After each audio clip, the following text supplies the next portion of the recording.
E aí, internautas pensadores, tudo bem? O que vocês vão ver agora é um corte de uma das lives que eu fiz. Peço o favor de inscrever-se no canal, curtir o vídeo e para quem puder contribuir com o nosso projeto no Apoia-se ou na chave Pix que estão aqui na descrição, ficaria muito agradecido. Muito obrigado. Avançando um pouco no tempo, então, temos um período chamado de escolas helenistas, né, na qual foram desenvolvidas, então, éticas que consideramos como éticas helenistas, né? Por quê? Porque os gregos, eles se consideravam, então, né, helenistas, né? Filhos de Heleno, né? Assim como os cristãos, né, se consideram, por exemplo, né, filhos de Adão e Eva, né? Os gregos, então, né, na mitologia, né, grega, né, tinha essa noção de que eles eram todos descendentes, né, desse ancestral, né, em comum chamado Heleno.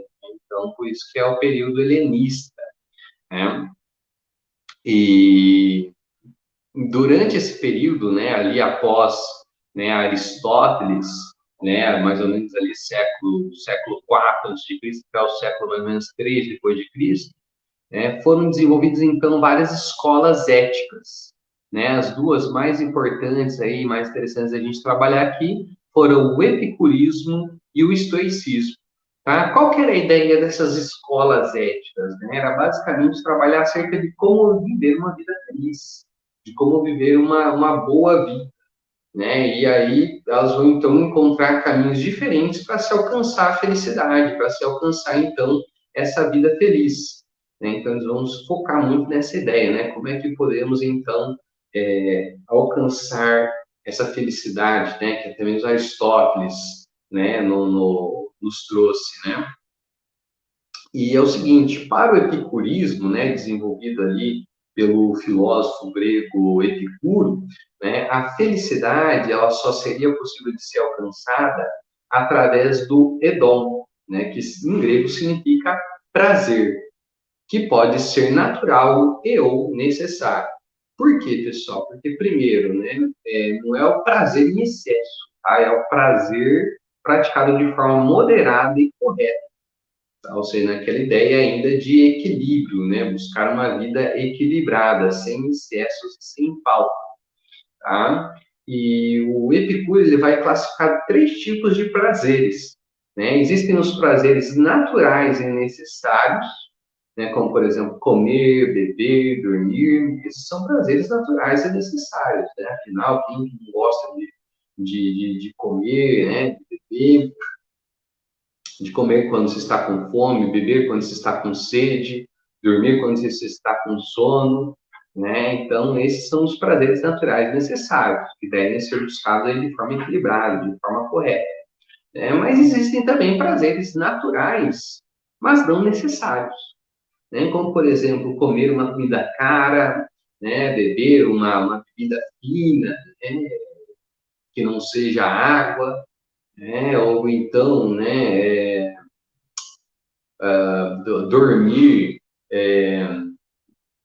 por meio de, de estímulos externos, né? Ora, né? Tipo, então veja bem que não são necessários, por quê? Porque você consegue sobreviver, né, através de comidas, bebidas, né? Comidas e bebidas simples, né? Que são mais fáceis de serem obtidas. Né? Mas não há mal algum, né, em você de vez em quando buscar por prazeres que são naturais, né, mas nem sempre são necessários para se sobreviver, né, mas sempre devem ser evitados, né, na medida do possível, né, por quê? Porque é quando essa busca por esse prazer natural e não necessário não esteve ao nosso alcance, né, então os helenistas, né, essas éticas, né, de vida, né, desenvolvidas aí nesse período histórico, né, traz essa ideia de que nós não devemos nos esforçar muito além daquilo que nós não vamos conseguir alcançar, né, aquilo que esses gregos então chamavam de ataraxia, né, devemos buscar a ataraxia, que é a ausência de perturbação da alma, né, ou seja, se determinado prazer que eu estou alcançando é muito difícil de ser alcançado, é porque ele não é necessário, né? Porque ele está muito mais me esgotando do que trazendo a felicidade para mim, né? Não na ideia aqui de desistir dos nossos objetivos de vida, né? Afinal, é, todos temos nossos objetivos, né? Mas devemos saber, né, os limites, né, de como alcançar, né, esses prazeres, né? E, e existe também aqueles prazeres que são não naturais e não necessários. Isso o Epicuro fala que devemos sempre evitar, né? Porque se não é natural, né, não quer dizer que nós conseguimos sobreviver muito bem sem isso, né? Que é como, por exemplo, a busca de ser reconhecido na internet, né? Imagina, né? É claro que eu gostaria muito de ser, né, mais reconhecido aí, né, na internet, no canal sobre fotografia, né? Mas eu não vou morrer se eu não alcançar, né, essa felicidade, né?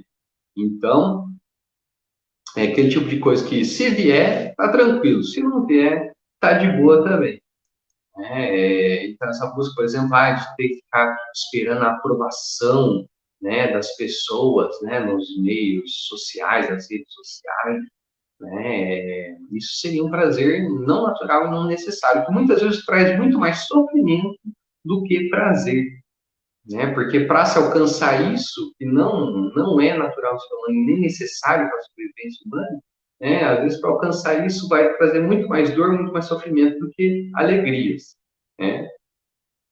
Agora, uma outra linha de raciocínio desse período também, da ética helenista, né, é o estoicismo.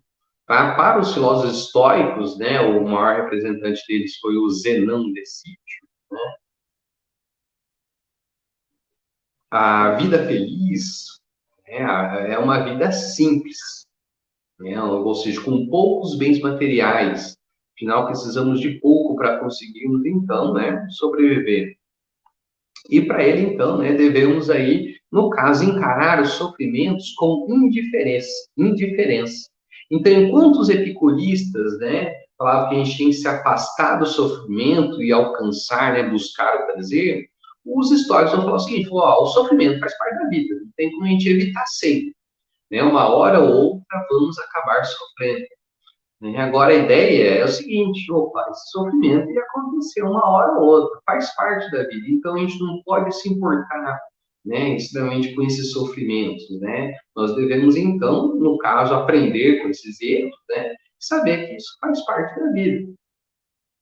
Tá? E, claro, uma vida quanto mais simples a nossa vida for, né, mais a gente vai perceber que o sofrimento faz parte dela e que não devemos nos importar com ela. Afinal, se a gente tem uma vida muito simples, né, a gente vai sofrer menos, né? E se a gente quer ter uma vida muito mais complexa, né, muito mais que tem muito mais coisas aí em nosso cotidiano, né, nós vamos sofrer mais, porque são coisas a mais para pensarmos, para refletirmos, para questionarmos, né?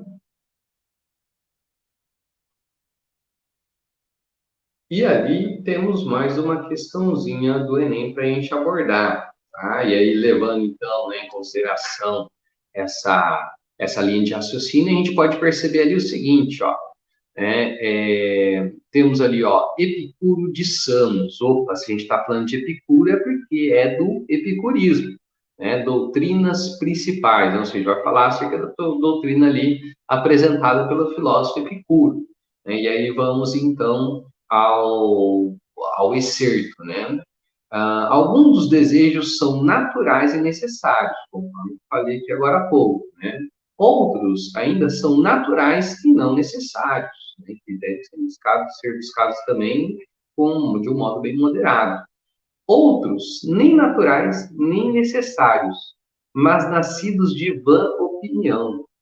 Os desejos que não nos trazem dor, se não satisfeitos, não são necessários, mas o seu impulso pode ser facilmente desfeito quando é difícil obter sua satisfação ou parecerem geradores de dano.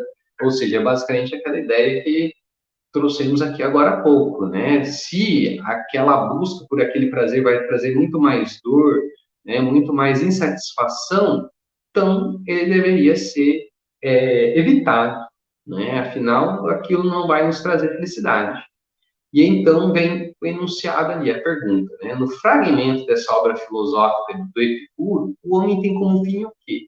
Né? No caso aqui, seria então alcançar o prazer moderado e a felicidade, conforme nós percebemos aqui agora há pouco, né? Somente através dessa busca do prazer moderado, né, é que podemos então alcançar essa vida feliz, essa felicidade.